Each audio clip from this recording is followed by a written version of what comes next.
விஜய் ஒரு ஜனரஞ்சகமான நடிகர்.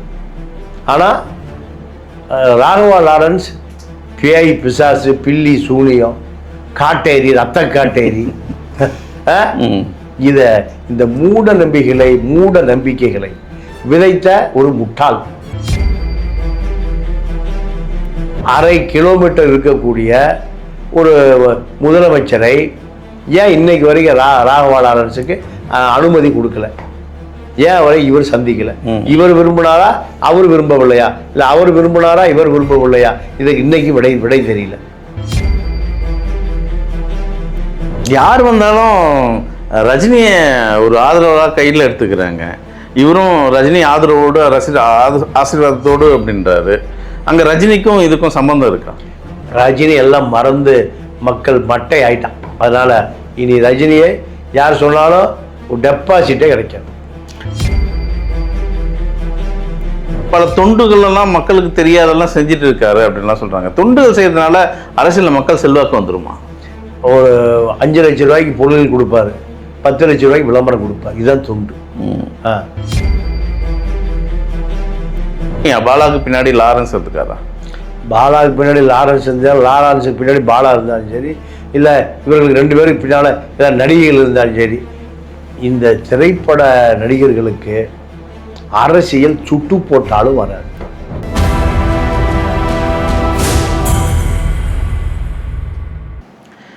நேயர்களுக்கு வணக்கம். இன்றைய நேர்காணலில் நம்மோடு இணைந்திருக்கிறார் மூத்த பத்திரிகையாளர் திரு தமிழா பாண்டியன் அவர்கள். சார் வணக்கம். சார் வணக்கம். இன்னைக்கு தமிழ்நாட்டில் பல நடிகர்கள் அரசியல் செய்ய உள்ள வராங்க. அதில் ஒருத்தர் இன்னைக்கு நேற்று அறிவித்தார், லாரன்ஸ் அவர்கள். அவரோட அரசியல் முன்னெடுப்பு எதை நோக்கி நகருது சார்? யார் அவரை பின்தொடர்றாங்க? இல்லை, அவர் இப்போ சன் நெட்வொர்க் கட்டுப்பாட்டில் இருக்கக்கூடிய ஒரு சினிமா நடிகர். இந்த சினிமா நடிகருக்கு விஜய் முதலமைச்சரான பிறகு அவருக்கு அந்த ஆசை துளிர் விட்டு விட்டது. ஆனால் அது சாத்தியமானு பார்த்தா விஜய் ஒரு ஜனரஞ்சகமான நடிகர். ஆனால் ராகவா லாரன்ஸ் பேய், பிசாசு, பில்லி, சூனியம், காட்டேரி, ரத்த காட்டேரி, இந்த மூட நம்பிக்கைகளை விதைத்த ஒரு முட்டாள். தந்தை பெரியார் எந்த மூட நம்பிக்கையை ஒழிப்பதற்காக தன்னுடைய வாழ்நாள் முழுக்க அலைந்து திரிந்தாரோ தமிழ்நாடு பட்டி தொட்டியெல்லாம், இந்த ராகவா லாரன்ஸ் ஒரு 5 படத்தில் தமிழ்நாடு முழுக்க பேய், பிசாசு, பில்லி, சூனிய, ரத்த காட்டேரி, சுடுகாட்டு எல்லா இளைஞர்களுக்கு கொண்டு போய் சேர்த்த ஒரு மூட நம்பிக்கை விதைப்பாளர். இல்லை, இவர் திடீர் அரசியல் பயணம், அவருக்கு பின்னாடி யார் இருக்காங்க? இல்லை, அவருக்கு பின்னாடி திமுக இருக்கு, சன் பிக்சர்ஸ் இருக்கு. சன் பிக்சர்ஸனுடைய 100 கோடி ரூபாய் சம்பளம் வாங்குகிற ஒரு நடிகர். சன் பிக்சர்ஸ் என்ன ஒப்பந்தம்னா, நீ யார் படத்தில் நடிக்கக்கூடாது, சொந்த படம் எடுக்கக்கூடாது. ஆனால் சன் பிக்சர்ஸுக்காக மட்டும்தான் படம் எடுக்கணும். இல்லை, விஜயை எதிர்த்து களம் காண்றதுக்கு லாரன்ஸ் இருக்குவாங்க. அந்த அளவுக்கு லாரன்ஸுக்கு வேல்யூ இருக்கா? வேற லாரன்ஸுக்கு பின்னாடி ஒரு டிஸ்ட்ரிபியூட்டர் எவனா இறங்கியிருப்பாரா? இல்லை யாராவது பட விநியோகஸ்தர் யாராவது இறங்கியிருப்பாங்களா? இங்கே அரசியல்னாலே திமுக தான். விஜய்க்கு எதிரானாலே அது திமுக தான். ஆட்சியை விஜயிடம் பறி கொடுத்ததை எண்ணி திமுக குடும்பம் பல மாதங்கள் தூங்குவதில்லை. மீண்டும் ஆட்சி எப்படி வரும்? கோபாலபுரம் குடும்பத்திலிருந்து ஆட்சி அதிகாரம் இப்படி போயிடுச்சே, அப்போ இதை எப்படி மீண்டும் கொண்டு வரலாம்? ஆனால் லாரன்ஸ் தாவேக்காக்கு ஆதரவாக தான் பேசுகிறாரு. விஜயோட கட்சியில் இணையிற மாதிரி தான் பேசிட்டு இருக்காங்க. நீங்கள் திமுக வழி அனுப்பிச்சதுன்னு சொல்கிறீங்க. இது குழப்பமாக இருக்கு. இல்லை, தாவேக்கா அவரை வேட்பாளராக அறிவிச்சுதா? விஜயை பார்த்து கட்சியில் சேர்ந்தாரா? திருச்சி இடைத்தேர்தலில் லாரன்ஸ் திருச்சி இடைத்தேர்தல் இல்லை, அவர் முதலமைச்சரே ஆகட்டும். நான் என்ன கேள்வி கேட்குறேன்னா, விஜய் இது வரைக்கும் சந்திச்சாரா? இல்லை. சந்திக்காம எப்படி இடைத்தேர்தல் போக முடியும்? சந்திக்காம இடைத்தேர்தல் போயிடலாமா? சந்திக்காமையே ஜெயிச்சிடலாமா? சந்திக்காமையே துணை முதலமைச்சர் ஆயிடலாமா? சொல்லுங்க. சோசியல் மீடியாவில் இது மாதிரி தான் வைரலாக பண்ணிட்டு பயலுங்க, மூளை இல்லாத பயலுங்க. விஜயை சந்திச்சு கட்சியில் இணைந்தாரா? இல்ல இல்லை. ஆனா தாவேக ஆதரவு பேசுறாரு. தாவேக அரசை யாரெல்லாம் மக்கள் வந்து அரசை பார்த்து கேள்வி கேட்கக்கூடாது, அவங்களாம் நாயங்க அப்படின்றாரு. பிரியாணிக்கும் பொட்டலத்துக்கும் அலைகிற நாயங்கன்ற மக்களை பேசுறாரு. எல்லாம் ஒத்துக்கிறேன். ஆனால் ஏன் இன்று வரை அவருடைய சக நண்பர் தானே விஜய், விஜய அவரும் ஈசிஆர் ரோட்டில் இருக்காரு, இவரும் ஈசிஆர் ரோட்டில் தான் இருக்காரு. 2 பேருக்கு இடைவெளி ஒரு 1/2 கிலோமீட்டர். 1/2 கிலோமீட்டர் இருக்கக்கூடிய ஒரு முதலமைச்சரை ஏன் இன்னைக்கு வரைக்கும் ராகவா லாரன்ஸுக்கு அனுமதி கொடுக்கல? ஏன் அவரை இவர் சந்திக்கல? இவர் விரும்பினாரா, அவர் விரும்பவில்லையா? இல்லை அவர் விரும்பினாரா, இவர் விரும்பவில்லையா? இதுக்கு இன்னைக்கு விடை தெரியல. இருந்தாலும் இடைத்தேர்தல் நிற்பது என்பது எந்த கட்சி சார்பா? இவர் தனியாக சுயேட்சையாக நிற்கிறாரா, இல்லை தாவேகள் நிற்கிறாரா? இப்படி தாவேக தரப்பு எந்த செய்தியும் வெளியிடலையே, எந்த செய்தியும் வெளியிடலை. அப்போது நீங்கள் யார் வேண்டுமானாலும் விஜய்க்கு ஆதரவு கொடுக்கலாம். விஜய் அவருக்கு ஆதரவு கொடுக்கணும்ல.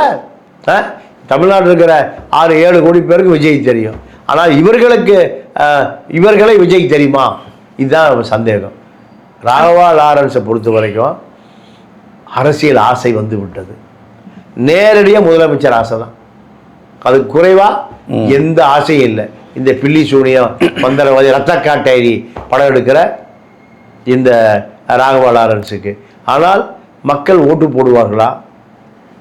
திருச்சி கிழக்கு 2 லட்சம் ஓட்டு வேட்பாளர்கள், 2 லட்சம் ஓட்டில் ஒரு 80%, 1.5 லட்சம் ஓட்டு வாங்குவாரா? தனியாக நின்று வாங்குவாரா? கூட்டணி சேர்ந்தால் வாங்குவாரா?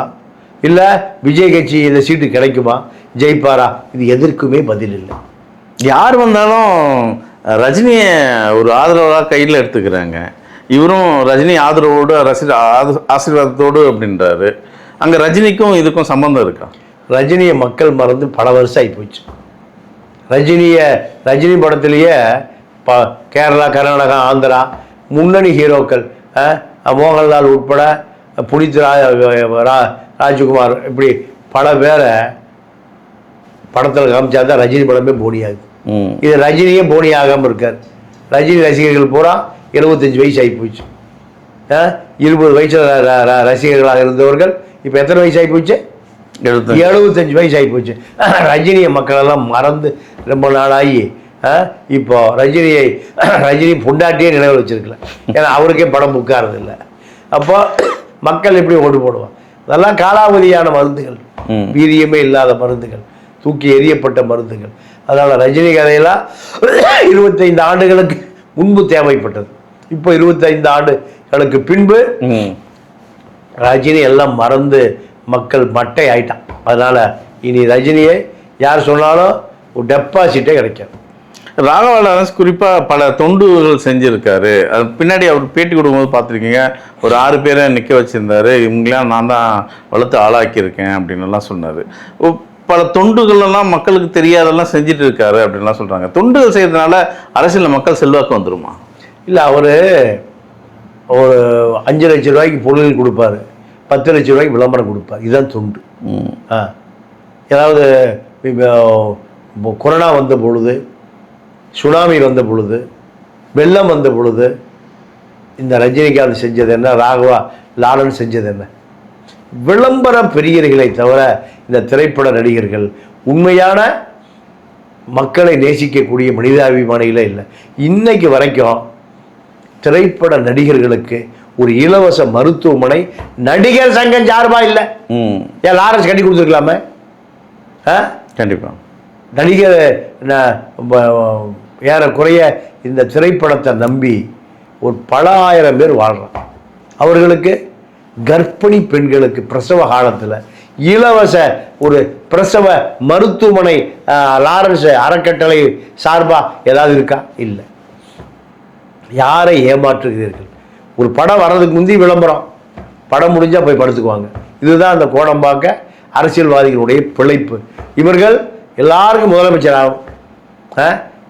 இது திமுக மீது உள்ள வெறுப்புல இதை சில மாற்றங்களும் நடக்கிறது. இந்த மாற்றத்தை பார்த்து ராகவா லாரன்ஸ் நானும் முதலமைச்சர் வேட்பாளர்னு களத்துக்கு வர்றாரு. இது மக்களால் ஏற்றுக்கொள்ளப்படவே மாட்டாது. விஜயுடைய அரசியலும் 6 மாத காலம் 5 வருடம் மக்களால் எப்படி ஏற்றுக்கொள்ளப்படுகிறது? திமுக ஆட்சியினுடைய நீட்சியா, இல்லை திமுக அதிகாரத்தின் மீது நடவடிக்கை எடுக்கிறாரான்னு மக்கள் உன்னிப்பாக பார்த்துட்டு இருக்காங்க. இதெல்லாம் நடந்தால் தாவேகா நிற்கும், இல்லை என்றால் திமுக அதிமுக பட்டியலில் அதுவும் இணைந்து கொள்ளும். குறிப்பாக சில மாதங்களுக்கு முன்னாடி உங்களுக்கு பாலா பற்றி பேசணும். காமெடி ஆக்டர் பாலா நிறைய ஃபண்ட்ஸ் எல்லாம் மக்களுக்கு கொடுத்துட்டு இருக்காரு. அது பெரும் பேசும் பொருளாச்சு. அது பின்னாடி ராகவலாஸ் தான் இருக்காரு. இது அரசியல் சாயம் உள்ள வருது, அரசியலில் உள்ள வரத்துக்காக இதெல்லாம் செஞ்சுட்டு இருக்காங்க, பப்ளிசிட்டி தேடுறாங்கன்னு பேசிட்டு இருந்தோம். அது உண்மையா? பாலாவுக்கு பின்னாடி லாரன்ஸ் இருக்காரா? பாலாவுக்கு பின்னாடி லாரன்ஸ் இருந்தாலும், லாரன்ஸுக்கு பின்னாடி பாலா இருந்தாலும் சரி, இல்லை இவர்களுக்கு 2 பேருக்கு பின்னால் ஏதாவது நடிகைகள் இருந்தாலும் சரி, இந்த திரைப்பட நடிகர்களுக்கு அரசியல் சுட்டு போட்டாலும் வராது. திமுகவை எதிர்க்க வேண்டும் என்பதற்காக மக்கள் தேடி கண்டுபிடிச்ச ஒரு வெப்பன் தான் விஜய். இது எல்லா நடிகர்களுக்கும் பொருந்தார். பாலா, விஷால், ராமராஜன், சிவாஜி, சரத்குமார், இப்படி பல பேர் முயற்சி பண்ணி தோல்வி அடைஞ்சிட்டாங்க. ஆனால் திமுக எதிர்ப்பு பெரும் நெருப்பு. திமுகவை அழிக்க வேண்டும் என்று நினைத்த மக்களுடைய பெரும் கோபம்தான் விஜயை முதலமைச்சராக்கியிருக்கு. இந்த வாய்ப்பு இனி யாருக்கும் வராது.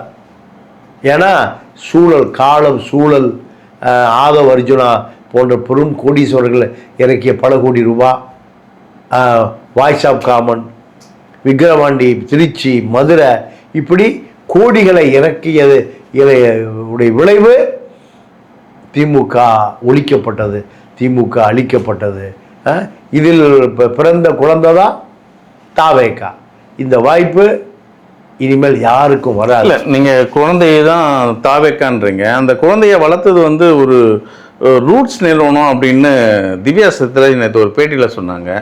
அதுக்கு பின்னாடி நிறைய நடிகைகள் இருக்காங்க, இந்த விஜயோட அரசியலுக்கு பின்னாடி நிறைய நடிகர்களும் சம்பந்தப்பட்டிருக்காங்க அப்படின்லாம் சொல்கிறாங்க. அது என்ன உண்மை? அதில் அதாவது 7 ஆண்டு காலம் திரைப்படத்துறையை தக்க வைப்பதற்காக ஜெகதீஷ் பழனிசாமி இளைஞர்களிடம் கொண்டு போய் சேர்த்தார், அது உண்மைதான். ஆனால் அது அரசியலாக வடிவமைத்தது பெண் நிறுவனம் தான். ஆதவ் அர்ஜுனா தான். ஆதவ் அர்ஜுனா திரைப்படத்துறையில் விஜய்க்கு கிடைத்த ஒரு பெரிய உத்தரவாதத்தை, சமூக வலைதளங்களினுடைய அங்கீகாரத்தை அரசியலாக மாற்றியவர் ஆதவ் அர்ஜுனா தான். அந்த ரூட்ஸ் நிறுவனம் திரைப்படத்தோடு நின்று கொண்டது. அரசியலுக்கு அதை அறுவடை செய்தவர் ஆதவ் அர்ஜுனா. எத்தனை பேருக்கு ஆதவ் அர்ஜுனாவை போல பல கோடிகளை செலவு செய்யக்கூடிய அரசியல்வாதி கிடைப்பான்? பாலாவுக்கு கிடைப்பாரா? இல்லை லாரன்ஸு கிடைப்பாரா? அதெல்லாம் வாய்ப்பு இல்லை. ஆக ஒரு முறை விஜய் வந்து விட்டார், திமுக ஒளிந்து விட்டது, அழிந்து விட்டது. இனி இது போன்ற நிகழ்வுகள்லாம் காலத்தில் எப்பாவது ஒரு முறை அத்திப்பூ பூத்ததை போல நடக்கும். இது தொடர்ந்து நடக்காது. ஆகையால் விஜய் உடைய வருகை என்பது திராவிட இயக்கத்தின் மீது வெறுப்பு கொண்டவர்களால் உருவாக்கப்பட்ட ஒரு குழந்தை. மிக்க நன்றி சார். நன்றி, வணக்கம்.